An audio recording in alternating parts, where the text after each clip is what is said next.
I've been browsing, treading water that they drowning. My head on a swivel, yeah. It's only really my surroundings.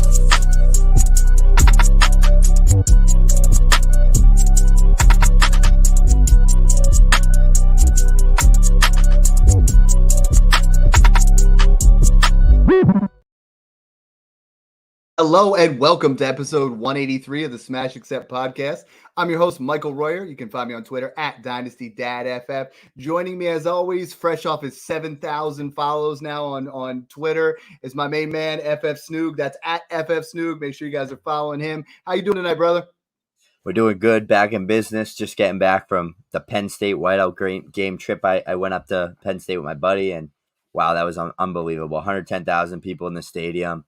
Stormed the field after they won, shutout against Iowa, and I got pictures and videos with Katron Allen, who's going to be an NFL stud eventually, and another guy, one of their wide receivers that had a phenomenal game. So, I mean, that was just an experience of a lifetime. But now we're back. It's football time. We're here to give you guys what quarterbacks you need to trade for, who's going to be the best of the week, and who isn't going to be the best of the week. So, and I saw the video. That was awesome. You were completely out of, like, you could tell you'd been yelling the whole game. Your voice was gone, just like me after the week 3 matchups, right? I mean, this week, every single week just keeps getting crazier and crazier. And tonight, what we're going to do is we're going to talk about that quarterback position, your super flex, and we're going to try to tell you who to play this week, who not to play, guys that are up in dynasty value, guys that are trending, because, I'm doing the weekly rankings now, and I started looking, and Snoog, I mean, the biggest takeaway I have right now is that group of smash plays, and I keep saying those are those guys that like set it and forget it. They're going to be a QB1. It just keeps getting smaller and smaller with Burrow struggling, Lawrence struggling, Justin Fields disappearing, Dak Prescott falling out of that area. And it's just like, I find myself for this weekly's rankings, moving Brock Purdy into my top 10. Jordan Love's starting to flirt into that area. But those automatic, this is the guy, these are those guys that you got to have, that you and I have all offseason, along with Dynasty's Old Town, we're saying, hey, go get 2 of these studs. Go trade up and get yourself an area where you have Lamar, where you have Jalen Hurts, or get yourself these stud, veteran guys that we're talking about, like Kirk Cousins, Geno Smith, and Jared Goff. And if you guys are listening, you guys are 3-0, you're 2-1. If not, I mean, the quarterback position is really tough in Dynasty right now. Yeah, I mean, thankfully, my most owned quarterback is Justin Herbert. He's been phenomenal. He's going to be the QB. He has the potential to be the QB1 overall this year. Phenomenal start. Unfortunately, he just lost Mike Williams. Palmer and Quentin Johnston got to step up. But I mean, Keenan Allen's on fire. He's the wide receiver 1 in PPR. Justin Herbert looks phenomenal. Kellen Moore is helping him get that ball pushed downfield more, and he's just absolutely cooking. That's my smash play of the week. It's like, he is my QB1 for the week. Right now, Justin Herbert is the QB2, almost 1,000 yards. You look at him, he's already got 6 touchdowns, no interceptions. When you look at what he's done versus the Raiders in his career, 1,859 yards, 14-1 touchdown to interception ratio in 6 starts. He is an absolute smash play. Justin Herbert, I was hearing some flack. You and I had him right there with Burrow, in that tier. And I mean, he belongs there. Justin Herbert right now is on fire. And I think we need to talk about this Chargers situation, because yes, Mike Williams, going down to injury does clearly hurt them as an offense. But I think we have an opportunity here where obviously Josh Palmer played really well down the stretch last year when Mike Williams missed some time. He looked good when he filled in. And now Quentin Johnston gets that time. He was getting acclimated to the offense, but he is Mike Williams. Like, he is a very similar skill set. We could see Quentin Johnston, who's been, value depressed in Dynasty right now. I mean, people are acting like he doesn't exist. They're saying Zay Flowers is so much better. Jordan Addison is so much better. Some people are saying, man, I wish I took Marvin Mims over Quentin Johnston. I mean, you and I, talent-wise, had him right up there at the top. This is arguably your last opportunity to buy low on Quentin Johnston. Yeah, I 100% agree, because when you're a rookie wide receiver, opportunity is everything. He hasn't been getting the opportunity. He was buried behind 2 Pro Bowl wide receivers, Austin Eckler, who's one of the best receiving backs in the NFL, and then another very, very good wide receiver in Josh Palmer, who's one of the best number 3s in the league. So Justin Herbert, if there's anybody that's going to be able to support 2 to 3 wide receivers in an offense, it's going to be him in the Chargers offense. So bump up Quentin Johnston. Might take him a game or 2. kind of operating in that 2 to 3 role, but his snap percentage is going to shoot up through the roof. Josh Palmer's as well. One of those guys is going to be an unbelievable value. So put all your fab in on both of those guys this week.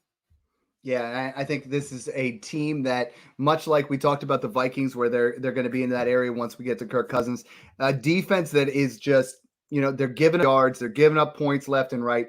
Justin Herbert is primed to be in shootouts all year long, and we know when it comes to fantasy football, I mean that's huge, right?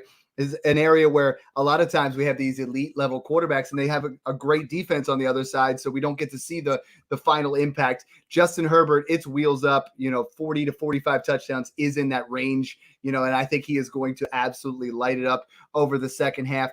People are asking me, they're like, Dad, how do I get up to Justin Herbert? Like I have Bryce Young, I have, Anthony Richardson, I have maybe, how do you tell these guys?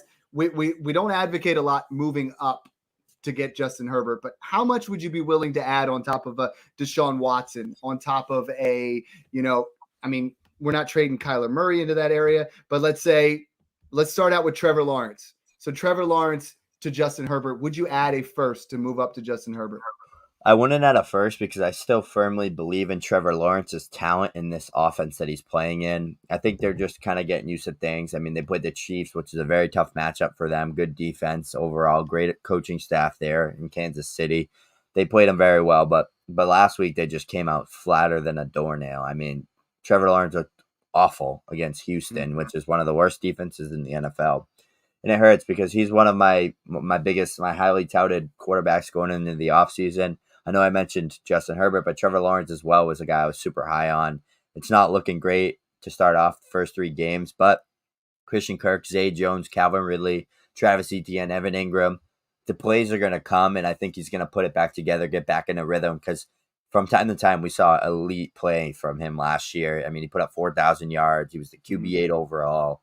So he already has that top 8, top 10 floor in the range of outcomes. So I think Trevor Lawrence can get there again this year. I don't think there's that big of a gap between him and Herbert because, I mean, Lawrence is a generational quarterback as well, but I think Herbert's going to outscore him for sure this year, but there's a real world where Trevor Lawrence kind of keeps up with him in the next few years. So I think I'm willing to give a late first in 24, or late first in 25 to kind of make that move. I think Trevor Lawrence obviously bounces back. The move that I'm trying to make, if I'm a contender right now and I have Bryce Young and I'm frustrated with that, or if I have, Dak Prescott, I'm willing to add my 24 and my 25 first on top of either of those guys to try to move up to Justin Herbert. Like this is how much of a talent I think Justin Herbert is. I think, we had him in the top 3 at one point after his sophomore year. He's moved out to QB4, QB5, QB6 in some situations.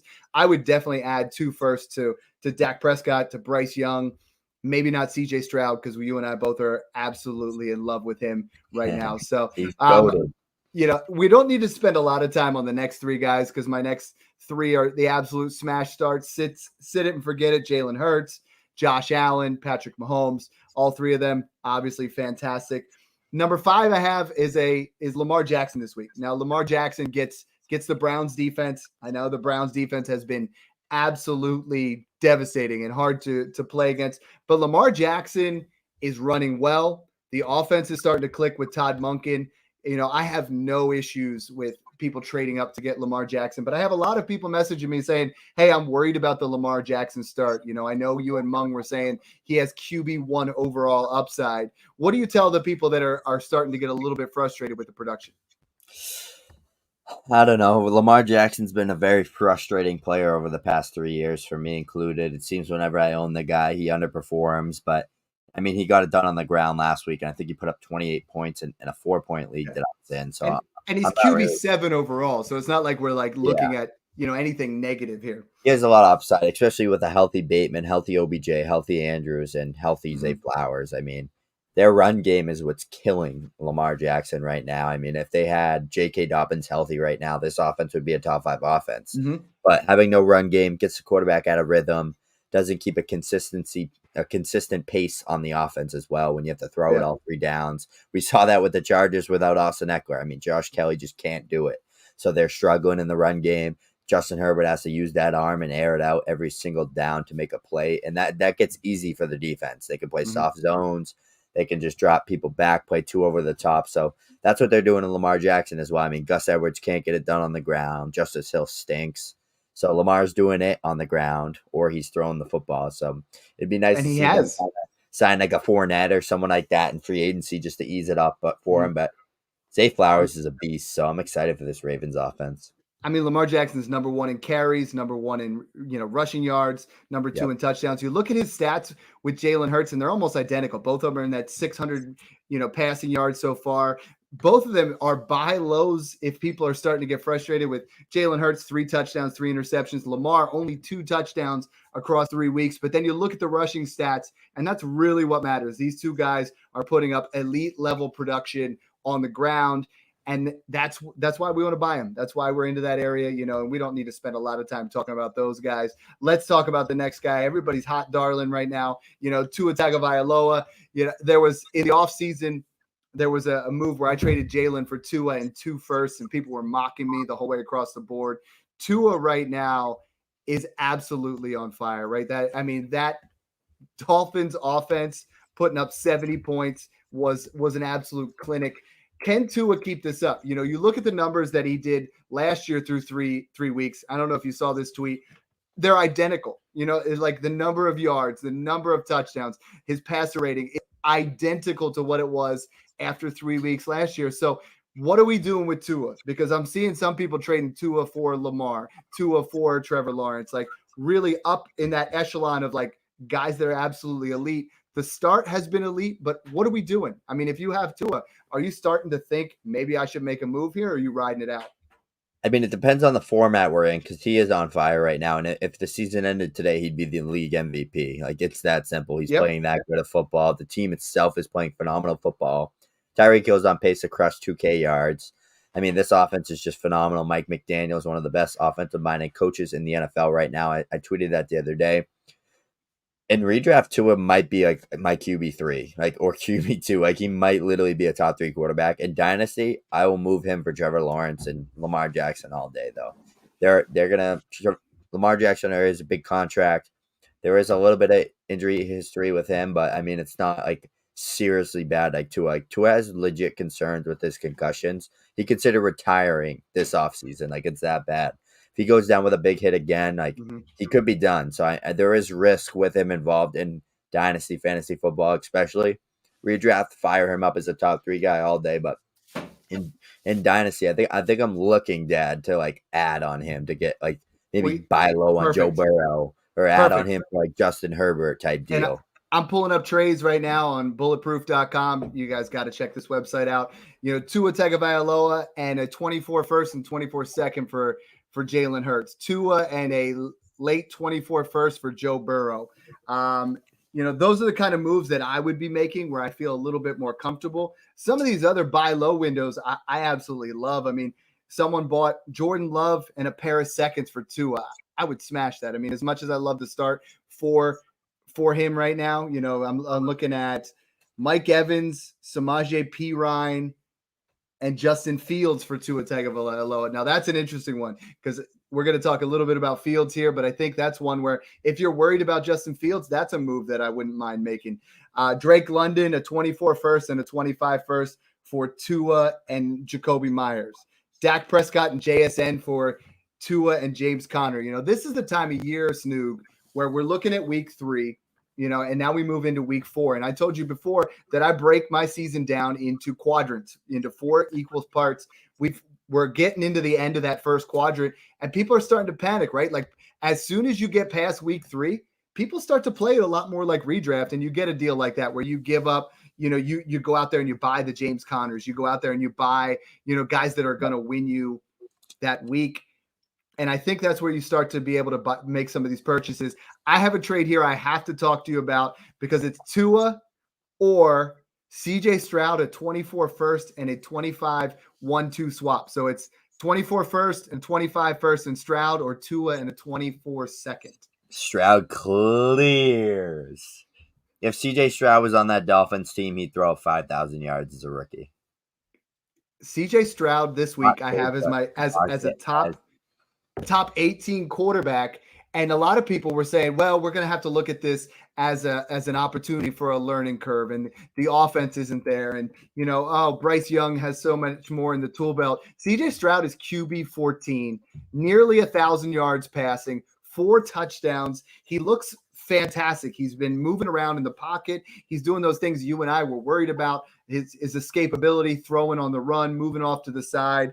And he has made Tank Dell, Robert Woods resurrected a little bit, and Nico Collins. Like, this offense, aside from Dameon Pierce, is pretty fun, right? Like, Dameon Pierce, I don't even want to start talking about that. That's just got me so bothered.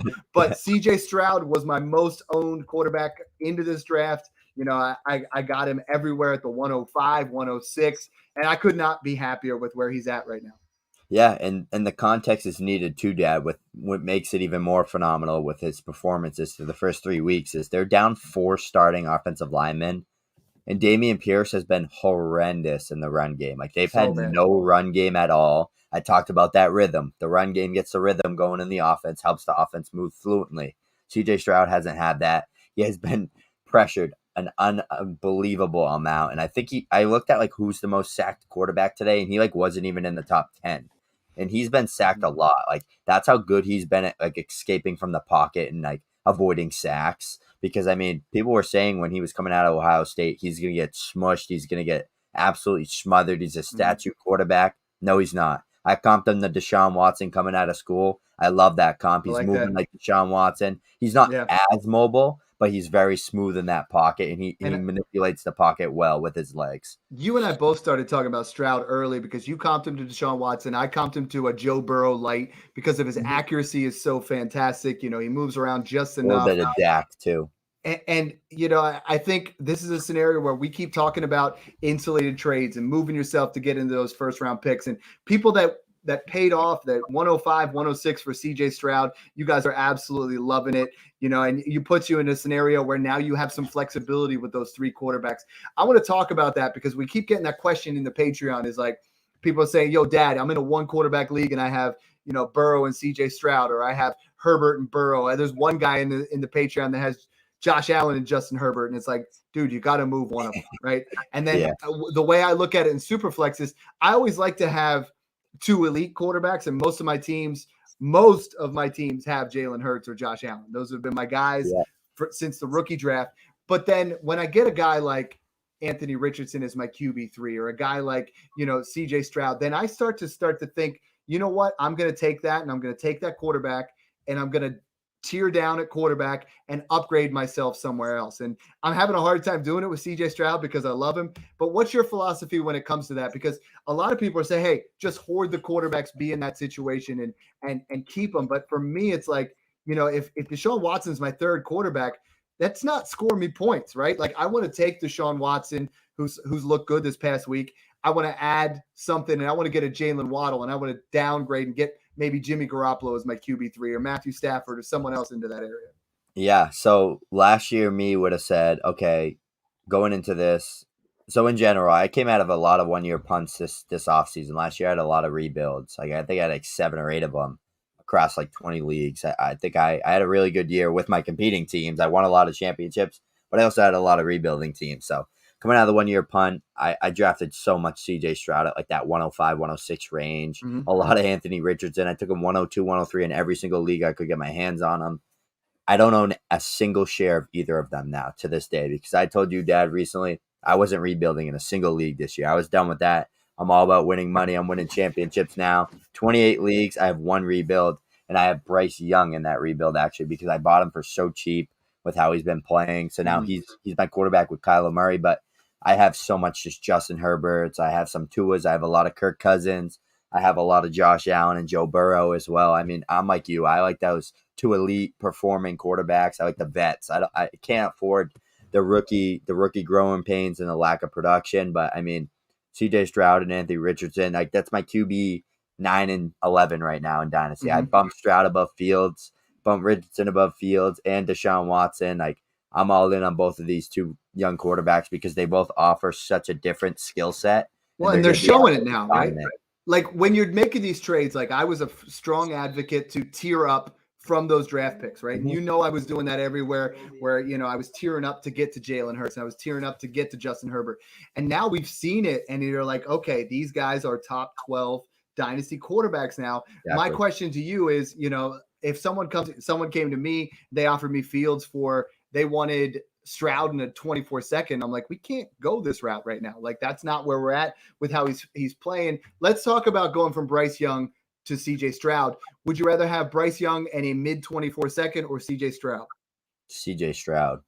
Late 24 first. Bryce Young. Okay, that's kind of where I'm at too. I still like Bryce Young a lot. I think he's a really good football player. It's a mid 24-second is the difference. And I'm with you. But let's talk about the difference between Stroud and Richardson because, Richardson, I'm seeing multiple trades here on Sleeper where it's a first and a second on top of Stroud to get to Richardson. So mid first and Stroud or Richardson? Stroud. Yeah, I'm with you. Yeah. And what about late first? Stroud. If I was, like I said, they're my 9 and 11. They're in the same tier. Tua's in between them at 10. If I was an NFL team, if I had the Bengals, I took Joe Burrow off that team and said, go win a Super Bowl, CJ Stroud or Anthony Richardson, I'm taking CJ Stroud. Mm-hmm. But if I'm taking any other team and it's like, here, who's going to score you the most fantasy points this year? I'm going to take Anthony Richardson because there's a legit chance like this kid's the next I don't want to say he's the next Cam Newton because Cam Newton was literally an MVP. Like went to the Super Bowl, he was so elite. But like he's literally like a mold of Cam Newton. Like both of these kids are going to be top 10, top 12 franchise quarterbacks for these teams. And CJ Stroud's in like the worst situation ever, and he's somehow playing phenomenal football. He's thrown 0 picks in 3 games, being pressured every single play. It's like I've watched like the all 22 of CJ Stroud. I've been watching every game, every throw. And he's just playing so smart. He just somehow always finds an open man on the field. And that's what you're looking for in a quarterback, especially a young one, because the young quarterbacks tend to force the ball, make mistakes. Zach Wilson, Kenny Pickett. We saw it from all those guys last year. Sam Howell right now. They're just forcing mistakes and left and right. Even Bryce Young's been forcing some mistakes and turning the ball over. And he didn't do that in college. So CJ Stroud, yes, you have to take into account he's playing phenomenal football right now. And you should be looking to tear off like the Lamar Jacksons for like Stroud in a first and a second, or like. Well, let's go from Joe Burrow. Let's talk about from Joe Burrow, who struggled mightily, right? So your production wise right now isn't much difference. You look at where they're at; they're both in that. Stroud's at QB 14. Joe Burrow is at I don't even want to look. It's really bad. He's in the QB 30 right now, and that's not where he's going to end up. But the calf injury is bothering me. Let's call it 103 and CJ Stroud or Joe Burrow. You got to go with Joe Burrow. I mean, the massive contract. So it's got to be the 102 for you then?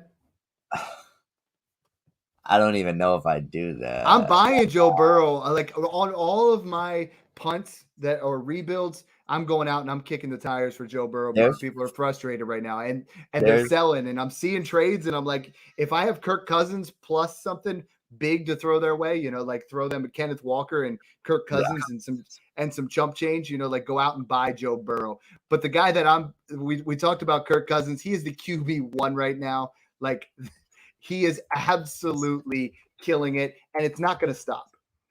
It's not fun to watch. The defense is a sieve, but you look at what he's done now. Number 1 in the league in completions, number 1 in attempts, over 1,000 yards, through 3 games, 9 touchdowns. All of those lead the NFL.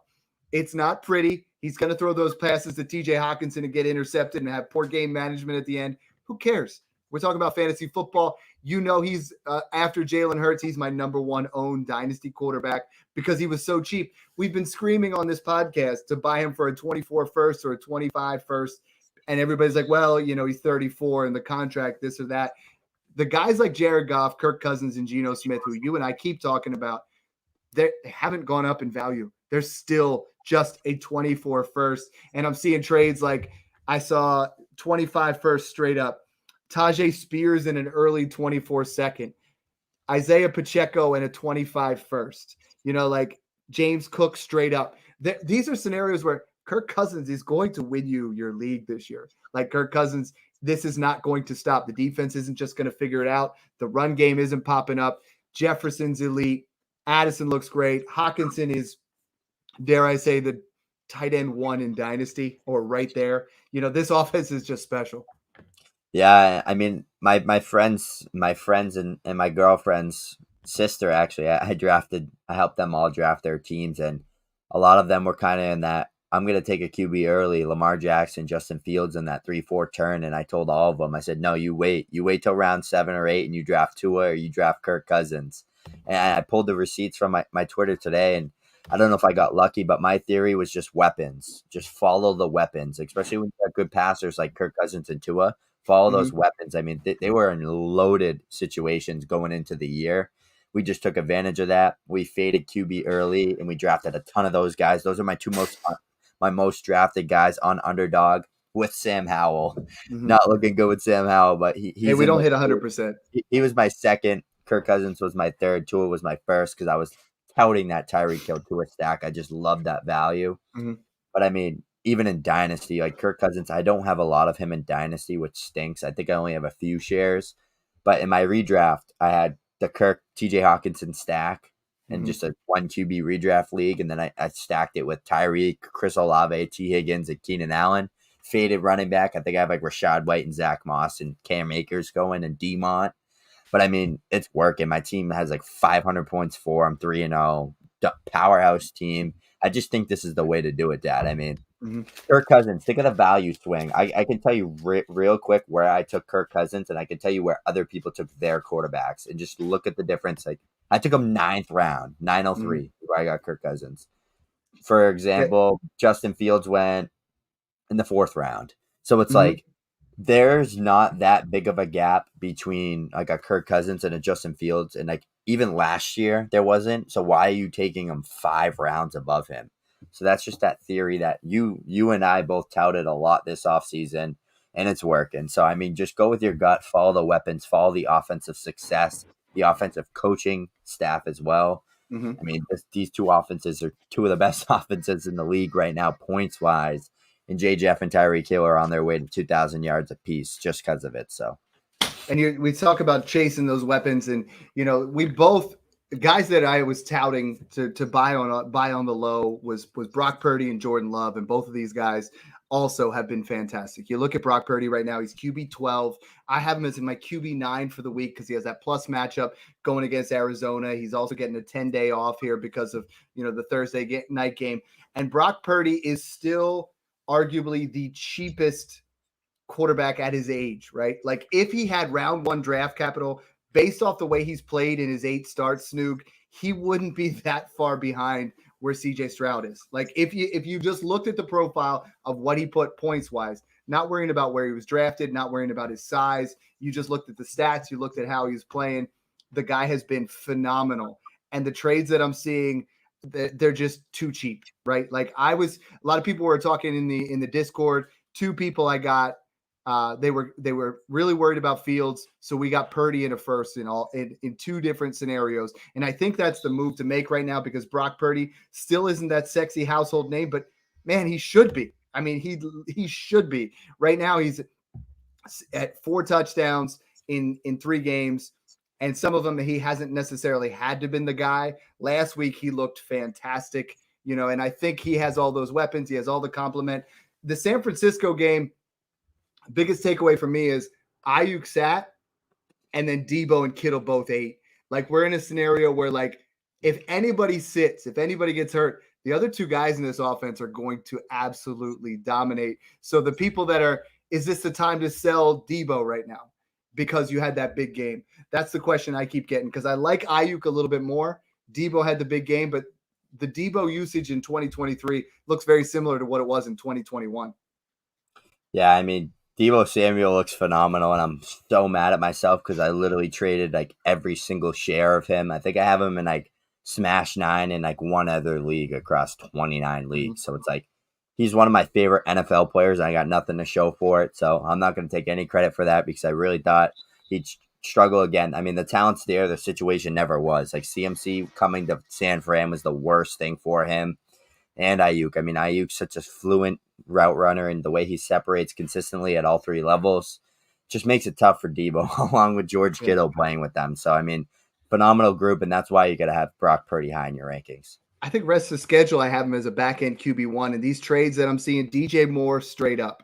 I saw 24 first, a 25 first, Kyron Williams in a second, Aaron Jones straight up. Like if you're in need of a quarterback and you're not into, okay, Dad, you always talk about Kirk Cousins. I understand his age, but Brock Purdy, you're looking at someone who is 23 instead of 34. So if you go out and buy him, I'm all for that. I would definitely go and kick the tires on the Brock Purdy owner. Now we're going to talk. Obviously, Jordan Love gets the Lions this week on Thursday. Watson's out. Jones is in. The games that Jones has played, both games. Or I'm sorry, Jordan Love, when the run game has been strong, has thrown for 3 touchdowns. Jordan Love is a set it and forget it guy right now. But let's talk about my QB 12 for the week. Caught a lot of flack for this. Is Justin Fields. They're like, Dad, you still have him as a QB1 for the week. The Broncos give up the most passing, most fantasy points to the quarterback position. Talk to me about what you've seen from Justin Fields, because the sacks, this looks like, I know he talked about it last week where he struggled the first 4 weeks last year, but right now he looks lost. A lot of people are saying he's playing with no charisma, with no swag like he had before. I mean, how worried are you about Justin Fields falling out of, the top 12 QBs, the top 15 QBs? Because people are honestly hitting the panic button. I saw a guy yesterday buy him for a 24-second in the Discord. Yeah, I mean, he's my QB 12, 13-ish right now. I dropped him. I mean, I'm taking Watson over him, 5-year deal. You have to chase that deal because the Browns are stuck with Watson. They have no choice. Mm-hmm. And then I put CJ Stroud and Anthony Richardson over him and Tua because they're just performing. They're just better pure quarterbacks than Justin Fields. It's that simple. So, I mean, mm-hmm. I like Justin Fields as a player a lot. Coming out of Ohio State, I loved him. I think he's a great dual threat talent. His mentality and his mind isn't there. I think he's struggling with that coaching staff being horrific as well. They didn't really do a good job to help kind of translate him into a good quarterback from like a pure passing standpoint. But I mean, Justin Fields is a dynamic player. He was an elite rushing quarterback all of last year, eclipsing 1,000 yards. So, I mean, Justin Fields is the guy that I'm going to try to buy low everywhere because if he can turn it around, then he jumps back into that elite tier. And I only have one share of him across all the leagues that I'm in just because I always thought there was too much risk with him. And I'd rather just have like Trevor Lawrence or Lamar Jackson or like add on him to get Herbert. Because there was a point in time where like you could literally get Herbert for Fields 1-for-1. So I always kind of faded Fields for that reason, not because I didn't like his talent, just because of the value. But I think with DJ Moore and Darnell Mooney and some of the healthy weapons that they have, if they get the run game going with Roshan and the pass blocking gets a little bit better, then he'll be good. But I mean, he's been one of the worst passers I've seen in this year so far. I mean, I think he has like one of the most time to throws throughout the first 3 weeks, and like he's just not getting it done. So I don't even think it's the offensive line at this point, Dad. Like I want to put him as my bounce back guy for the week. Like I think the talent is there. You just have to believe in it. But man, it's getting harder and harder. So this is like a scenario where, you have the opportunity to buy if you absolutely believe. He's QB 19 right now, one spot above Trevor Lawrence. Both of them have struggled mightily. I was in on both of them before the season started. I am not bailing on either of them right now because of what you put in here. But I think, like I said, if you can get Purdy in a first, you can get Jordan Love in a second, you can move yourself. If you're a contender, you go get Goff, Geno, or Cousins plus, you get into those areas. I think you're okay. So I'm not worried about Justin Fields like everyone else is, but we're starting to get there. Trevor Lawrence is starting to worry me a little bit. I think we have a bounce back game from him this week. He has back-to-back duds, but now you get the Atlanta Falcons. So Trevor Lawrence, in the same way as Justin Fields right now, we're interchangeable. Right now, how much of a value difference is there between Trevor Lawrence and Justin Fields? Like if you owned Justin Fields, how much would you be willing to pay on top to get to Trevor Lawrence? Like literally probably a late first. I always thought there was a big gap between them talent-wise. I always thought there was a big gap between them, especially once Calvin Ridley went there. But, I mean, Justin Fields offers so much with his legs, so it's tough fantasy-wise. But In right? terms of like I was okay. long-term dynasty longevity with like contract situations, I think they're like a first apart. See, I was okay with it before when we were talking about Burrow and Herbert. Like, if you want to pay a second on top of, you want to play around with it. We talked about that before, right? Like, where you want to pay if you think Joe Burrow isn't going to get it done this year because of his calf injury, and you want to pay a second to get to Justin Herbert, and like we talked about that with other players, right? Like, if you want to move into that tier and you feel like you get younger, man, the Fields and Lawrence situation, like what you're saying, is obviously true with the quarterback contract is so much bigger, and we know Lawrence is going to be there for the long term. So I don't know if I'd pay a first, but I would definitely pay an early to mid second for that safety. I think Lawrence is going to bounce back this week. My QB 14 and 15, there's not a lot to talk about, is Jared Goff and Geno Smith this week. I think both of them are, again, I think set it and forget it. These are guys that right now, those are the guys that you have to buy in Superflex. You're going to roll with either of them. Jared Goff has looked phenomenal. He's QB 10. Geno Smith, not quite there yet right now, but QB 15, shook some of the rust off. He looked good last week. Both of these guys have the weapons like we've been talking about. Both are guys that are firm investments. And I feel like Snook and I talk about those two guys every podcast, but please go out and buy them. Like, people are still saying, hey, I want to move from maybe a Daniel Jones. Yes, trade Daniel Jones for these guys plus, whatever the plus is, because Daniel Jones is heading the other way. His dynasty value is tanking. If you have Dak Prescott, get whatever you can on top and get Goff and Geno. You're still going to win. You insulate with that. Maybe I think if you move off of Dak to Goff or Geno and get a second, it's a win, because Dak Prescott has struggled mightily. Obviously the Cardinals beating them was a shock to me, absolutely destroyed my parlay. This week he gets New England, who has yet to allow a 250 passing yard performance yet. Dak Prescott right now sits at, how far down do we got to go to get to Dak? Because I want to say that Dak is someone that you can invest in, but it's just been a struggle at the cost. Yeah, I honestly think tearing up Dak into like that Kirk Cousins, Jared Goff, Smith tier is just the way to do it, honestly. He's QB 25, one spot behind your boy Kenny Pickett. Kenny Pickett looked good this week. Yeah. He looked good. Your boy Kenny Pickett. You love yourself some Kenny Pickett. I hate Kenny Pickett.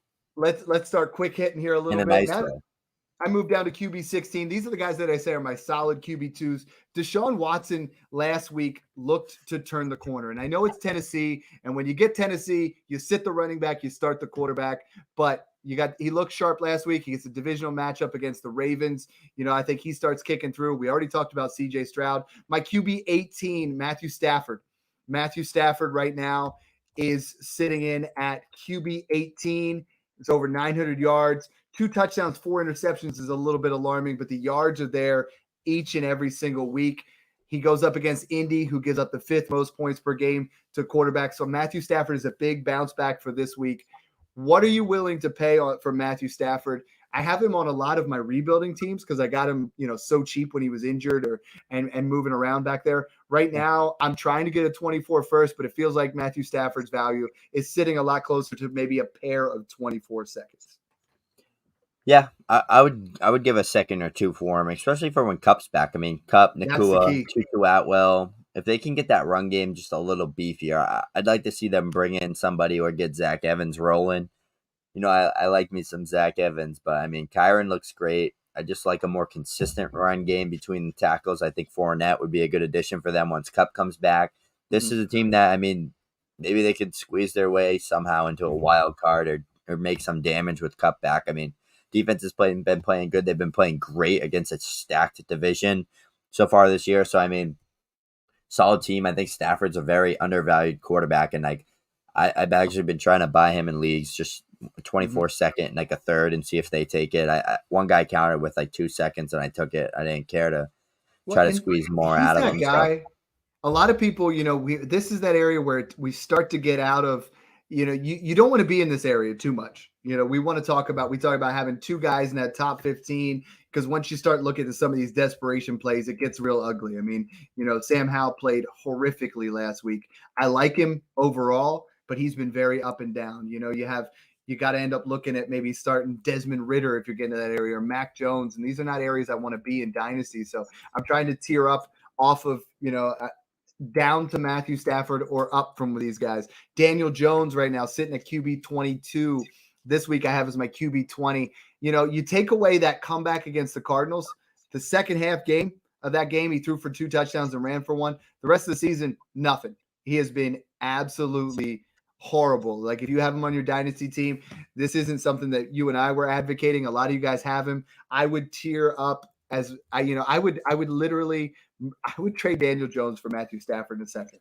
I know that sounds crazy. That's where I'm at. Like, Daniel Jones is just, he was fool's gold. We talked about what he was. It was all rushing before. Enough about Daniel Jones. We don't talk nicely about him. I won't even say anything on Daniel Jones. Let's look at Russell Wilson next, because obviously that last game was a little bit of a beat down, but he's a QB 9 right now. Going into the week, he was the QB 5. Russell Wilson now 6 touchdowns, 2 interceptions. He's running the ball again. He's got 57 yards rushing. There's been ups and downs, but I think Russell Wilson gets the Bears this week, and I think Russell Wilson is a nice buy low. Yeah, definitely. And with Judy finally healthy, Marvin Mims, Cortland Sutton, Javonte Williams is starting to get back in the rhythm a little bit. Sean Payton's done a phenomenal job with kind of drawing up plays. And I know the game against Miami was ugly, but Russ looked decent. Like, he was making good plays. He was running the ball more. That's what I like to see from him. I think in a more favorable matchup, he's going to make things interesting. He's going to have some big time games. And I really think he can finish in that top 15-ish range. And people still hate him for some reason. So he's another guy that's just a crazy good value. Same with Jimmy Garoppolo. Jimmy Garoppolo right now, the QB 16. I know he got a concussion. He's got a plus matchup coming up this week. Jimmy Garoppolo right now, 709 yards, 5 touchdowns. I think Jimmy Garoppolo isn't the sexy start, but he's that guy. We talk about teams that have a stopgap, those guys that lost Aaron Rodgers that want to continue. I think just, you look at what Jimmy Garoppolo is going to do. He's going to be a solid back-end QB2 that is going to cost you a second, as opposed to these guys that are, your other QB2s that are going to cost you a first. So I'm in that boat. I know you like Jimmy Garoppolo. What I want to talk about next is, I already said it's your boy. So Kenny Pickett's coming off his best start. That's the best he's looked in his career, in my opinion. He looked good. He goes up against the Texans this week. Right now he's sitting at QB 24. But you look at what he did this past week, and it was a really impressive performance. I know 16 to 28, 235, 2 touchdowns, 0 interceptions in a win over the Raiders. He has the weapons, right? We talk about all of our quarterbacks. We want them to have weapons. Deontay Johnson's coming back soon. Pickens, Muth. Is this a step forward, or was this just a kind of fluke matchup? Because Kenny Pickett just remains in that no man's land for me, that I'm not buying, I'm not selling. There aren't a lot of opportunities. Yeah, that's how I am for him. I'm just not touching him at all. I won't own him. I don't think he's the worst player in the world. I actually think he can make progress. I just hate Matt Canada. I think what he's doing with that offense is so terrible. The O-line stinks.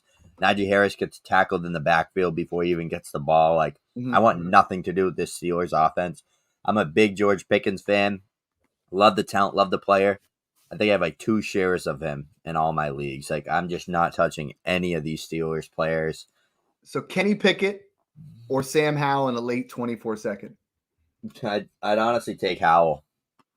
You look at what Howell did. We're looking at it's been a lot of ups and downs, and we kind of knew that was going to be the scenario with the team and the weapons. I think this past week, he took 9 sacks against the Bills. This week he gets the Eagles. That's not going to be, an ideal situation either. But he's going to have some games where I think he puts you in a situation where, unlike Jimmy Garoppolo, where he's just going to keep you flat, Sam Howell, I think, is going to be super high variance, right? He's going to have you some QB1 weeks for sure. And then he's going to have some outside the top 24 like he did this past week. So a lot of people are panicking in Dynasty. I think right now he's still a firm buy and someone that I'm willing to kick the tires on, that I would want to be my QB3, my QB4. Yeah, definitely. Yeah, the thing with Howell is he's only started 4 or 5 games now in the past 2 seasons. So, this was his rookie year. He has all the time to make the mistakes and just get comfortable with the offense. And I think that's what he's doing, because there's some throws that he's made that I'm wow, he really did that. Like he made that throw. That's like a Josh Allen throw. And then there's times I'm like, what are you doing? He has the worst, like terrible pocket awareness right now. He's like a he's like a strip sack machine. But once he puts that together, I mean, he could be a top 15, top 20 guy in Dynasty. So And this week's podcast is brought to you by Crumble Cookie. Snoog cannot put them down. Shout out to Snoog's mom for bringing in the Crumble Cookies. So, talking about going from Crumble Cookies to crumbs themselves. One thing I always say in my Dynasty startups is I don't want wide receivers 8, 9, 10. I'm going to get those insurance running backs, the Jerome Fords, the Jalen Warrens. Wow, that's panned out.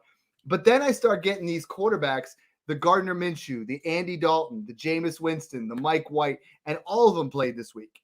Jameis Winston this week gets his revenge game against the Buccaneers. You know, Andy Dalton went out through 58 attempts coming off the street, the red rifle, you know, making Adam Thielen viable again. You look at these opportunities and these guys that you were just throwing round 20, round 21 in Dynasty. As soon as they get an opportunity, I saw 5 of my leagues, Andy Dalton was traded for a 3rd-round pick. Do it. Like, move these up. If you can add a 3rd to Dalton to get to a 2nd, we're not in that time of year. But later on in the year, if Anthony Richardson goes down, I was selling Gardner Minshew everywhere last year for 24 and 25 seconds. I was selling those kind of guys. Mike White is that guy for me right now that you want to get thrown in deals. Because if Tua goes down, Mike White is going to put up incredible numbers. Like he is going to go out there and put that up. You got to have these guys where if you're in a rebuilding situation, stockpile these guys. If you're doing a trade, hey, I'll do that trade, but you throw in Mike White. I'll do that trade, but you throw in Jameis Winston. I'll do that trade, but you throw in those backup quarterbacks that get an opportunity are liquid assets that you can just move and they cost you nothing. Yeah, and then it just turns into a free 2nd-round pick, 2nd and a 3rd for you. So definitely, those are great guys to have throw-ins. Marcus Mariota is another one. Just look for all the backups in the elite offenses because, like, if they step up, Mike White closes his eyes, throws the ball up, Tyreek Hill's catching it for 70-yard touchdown. So let's talk Trevor Siemian right now because Zach Wilson I have as my QB 32 this week. Trevor Siemian just came into town. He's at 30 starts. Everyone is saying they're trading Garrett Wilson. They're trying to move off of Garrett Wilson, move off of Breece Hall. Breece Hall's still, oh, by the way, number 1 in the NFL in yards per touch. He's going to get his. You bring in a guy like Trevor Siemian, who's at least capable. You know, you bring in maybe Chad Henne or one of these other guys. Stop selling your Jets at bargain discount prices. Zach Wilson's not the guy. He's not going to. You know, what is the scenario where he gets out of this week? I think this is it. You know, if they don't go out and win, he doesn't have a solid performance. Zach Wilson might be done by week 4, and they're going to turn it over to someone else because they're ruining this Jets offense. You know, anyway, we're going to see that. Go buy Garrett Wilson if you're in that rebuilding scenario. Let's talk about the rest of these avoids, quick hitters. Right now, Desmond Ridder, again, you know, like there's so many weapons on this team. Desmond Ridder is holding back this Falcons offense completely. How many games do you give Desmond Ridder and Zach Wilson before the plug gets pulled? I think they should do it now. I think both of them suck. I don't think they have any upside. I think they can't read the defense. They can't make the throws. They're overthrowing. They're just not good quarterbacks. So you got to move off them, especially those 2 teams. Like those 2 teams are like fringe wild card, like playoff caliber teams with a quarterback. So it's like, I don't know what I did to deserve to have to watch Zach Wilson throw the football to Garrett Wilson for a whole nother year, but I must have did something pretty bad. So I apologize to anybody, but I really wanted to see Aaron Rodgers and Garrett Wilson just tear it up on the football field. And I mean, it's time for Taylor Heineke to come in for the Falcons. I totally agree. Make that offense so much better. And that's where he's a guy that I got in like every startup because I was just throwing him there on the late because he's someone that's looked and he's had some flashes in the past and can keep. I think he can keep Drake London, who's a major buy, still viable. He can make sure we get Bijan a lot more involved in the pass game. Kyle Pitts a little bit more involved. The guy that's interesting here in this area, you know, Mac Jones, we had that big game week 2. I think that was our sell opportunity because I'm starting to really, we wanted to believe that he was turning the corner. The other guy in this area, Josh Dobbs, goes out against Dallas, and he's dodging darts, right? He's making. I mean, Josh Dobbs goes out 17 to 21, 189 yards and a touchdown, 55 rushing on 6 carries. Makes a horrible TikTok, mocking Micah Parsons. But Josh Dobbs went out and he's everybody's like QB4, QB5. I picked him up on waivers everywhere. I think Josh Dobbs is someone that you look to those QB needy teams. I wouldn't mind having him as a QB4 sitting on the back end. Yeah, absolutely. And he just makes me even more excited for when Kyler Murray comes back for that whole offense as a whole. But Mac Jones, let's kick it back to Mac Jones because that's a guy that I'm higher on than most. Like, I think he's better than Kenny Pickett. I think he's better than Howell. I think he's better than all those quarterbacks. He's like my QB like 25, 26 right now. And like if he had like a weapon, like a wide receiver with hands, like if he didn't have wide receivers that run around with feet for hands, like he would literally be like in that top 20-ish range for me. And he's cheap. I mean, right now I'm looking at trades. Mac Jones for Pacheco straight. So most people that have Mac Jones, he's probably their QB3, QB4, or else they're just not viable and they might as well rebuild. He's just a good game manager. I see like a Jimmy G arc from him. But I'm looking at Hopkins straight up, Matthew Stafford straight up for Mac Jones. I'm looking at Baker Mayfield and Romeo Dobbs for Mac Jones for a 24 second, Jared Goff for Mac Jones in a 25 first. Like if you're in that area, if you're in a rebuilding team and Jared Goff's your QB1, I would do that deal. Like Jared Goff's worth a first if you get a Mac Jones thrown in. And I think that's where we're at, Snoog, is like Mac Jones is almost like a throw-in type deal where he's much more valuable than that. But I think if you look for a player like Goff in a first and you're like, oh, give me Mac Jones and I'll throw in a third and we'll call it a deal. And he shouldn't be because he is a starter. He's got the contract. He's definitely going to finish out the year as a starter. And I'm with you. I have him as my QB4 on a lot of different teams and I'm trying to shop him just to see what I can get. And the market is not very high. So when the market's not very high and you believe in a player, it's time to zig when others zag. Throw out a 24 second for Mac Jones and go out there and, kick the tires with those owners. So this was a fun show because I really like talking about quarterbacks.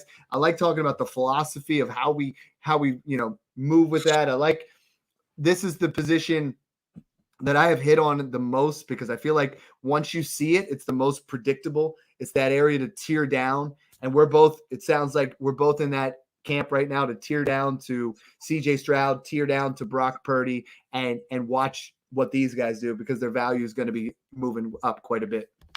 Yeah, absolutely, Dad. And this is a very valuable position in Dynasty, especially in Superflex. So take advantage of leaving a startup draft with a quarterback in the first 2 rounds. Like that's just something you need to do.